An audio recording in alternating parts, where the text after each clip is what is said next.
Welcome to the Integrate This EdTech podcast. I'm David Berner, joined by friend of the show, Dr. George Valenzuela. George. How are you, Dave? Good, how are you? Dave just came by my session.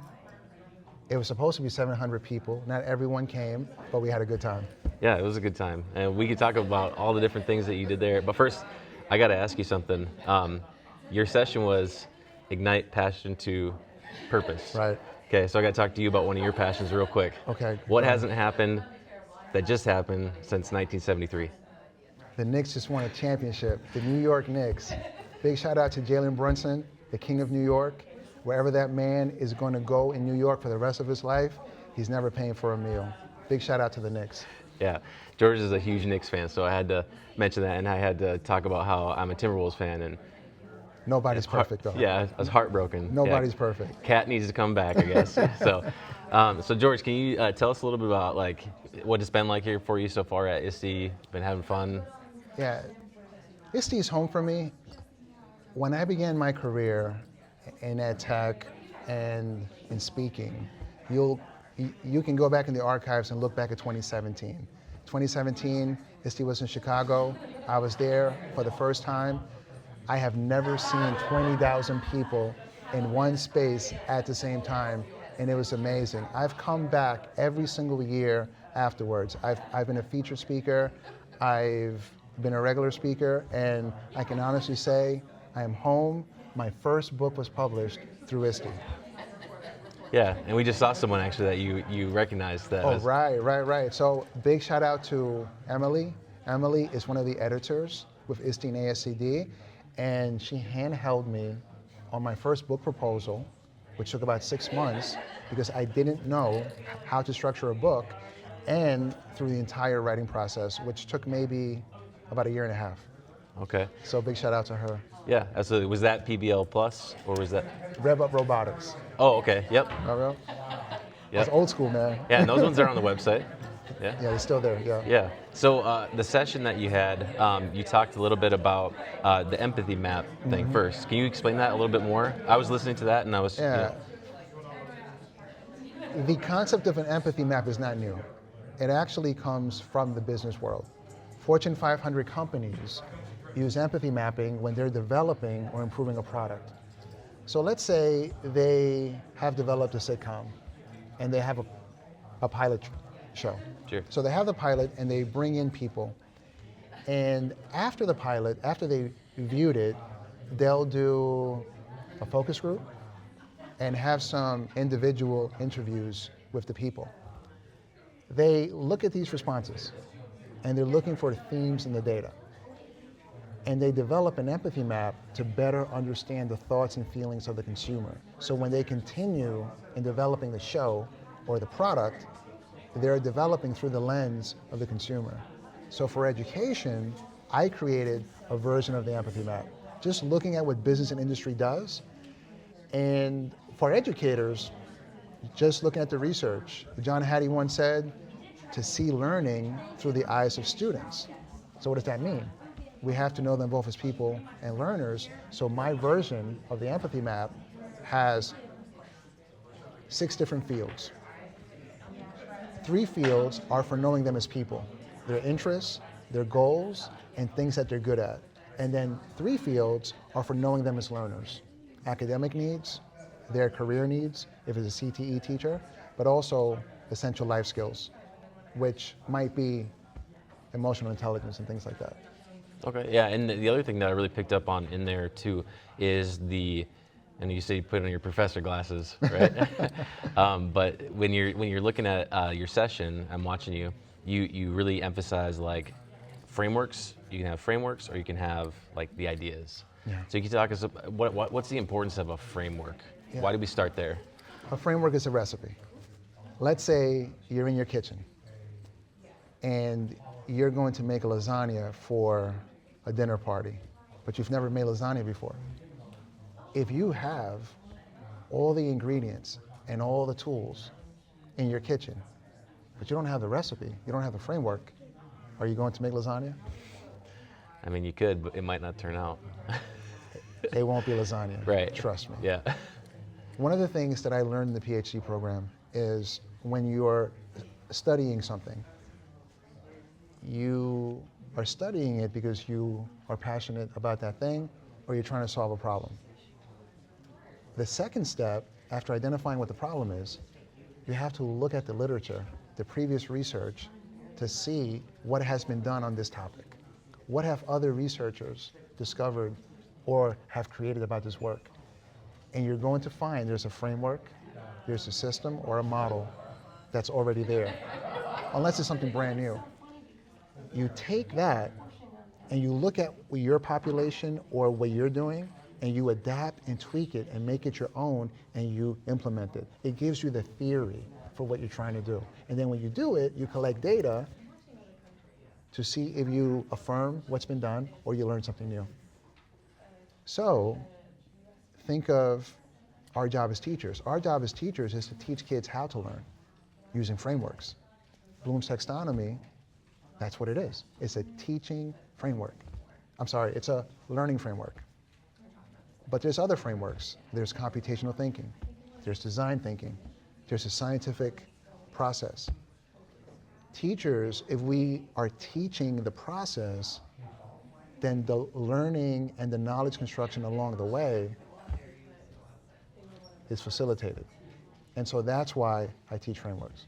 So do you think a lot of the errors that we run into are a result of not thinking about the framework at all? Is it? In my opinion. There's no way of doing something. And humans need to see something first. See, humans, we started out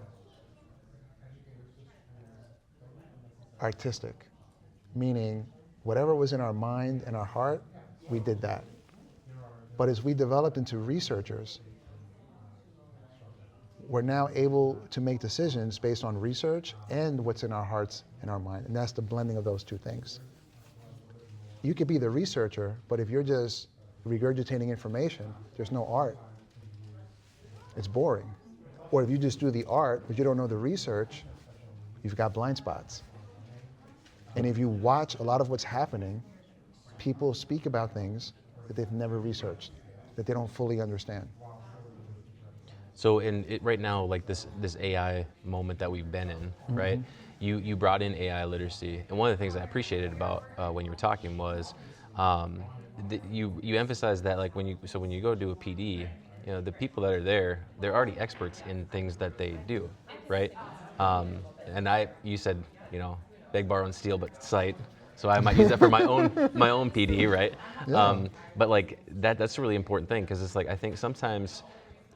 When I've done PD, it seems some teachers are thinking that they're already starting back at a deficit, but they're actually like, no, you can actually point to you're an expert in these things already, and then now apply AI to what you're doing. Can you speak to that a little bit? Yeah, I don't think teachers need to change what they teach. I think when it comes to AI, I believe we should allow kids to do part of the work. And if they have the thinking frameworks and the repeatable instructional sequences, which are frameworks, then what happens is AI becomes a helper. If not, AI does the work that they don't understand anyway. And I think that's really harmful. I think it's harmful because it doesn't reinforce that productive struggle that everyone needs in order to learn something. Okay, so I have another question for you. Sure. We're in the magical land of Disney here, right? Okay. The magical world of Disney.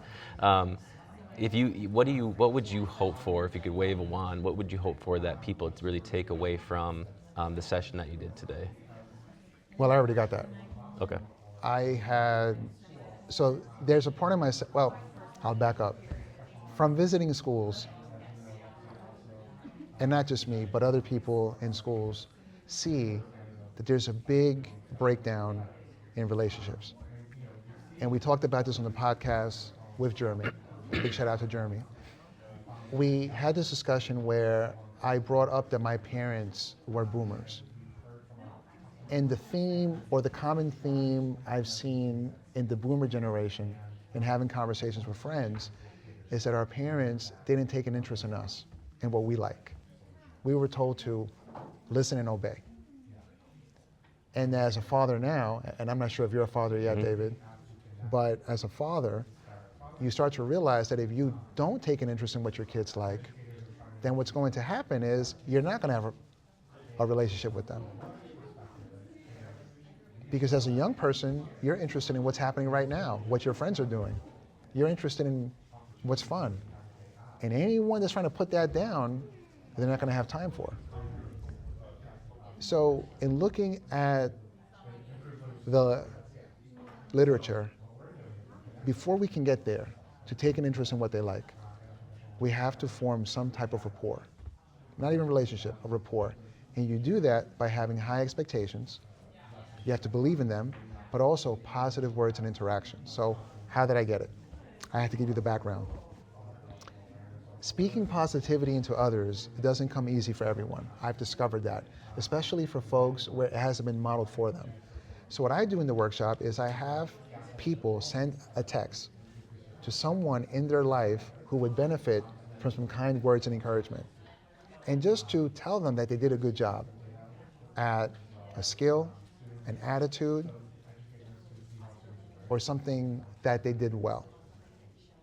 One of the teachers in the workshop, when everyone was doing the empathy map, pulled me aside and said, I just text my 17-year-old some appreciation, and he gives me one-word answers every time. Okay, thanks. He said, today I got a paragraph. So if one kid gets something out of what we did with teachers, that's all you need. And then it doesn't matter that everyone didn't show up. Absolutely.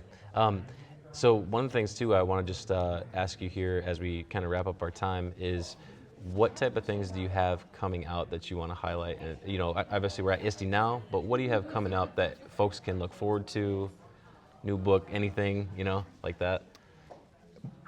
My entire website has been redone. It's almost done, but it focuses on my 3 lanes. Instructional innovation, that's for leaders in schools.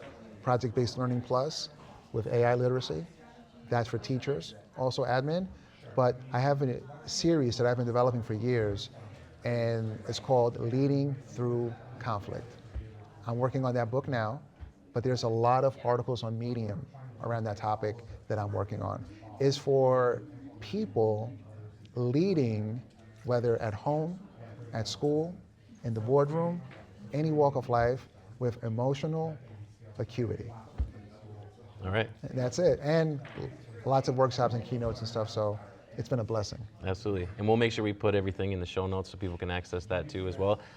George, just want to thank you for joining us. Appreciate it. Nick's going to win next year. Repeat? We'll see. All right.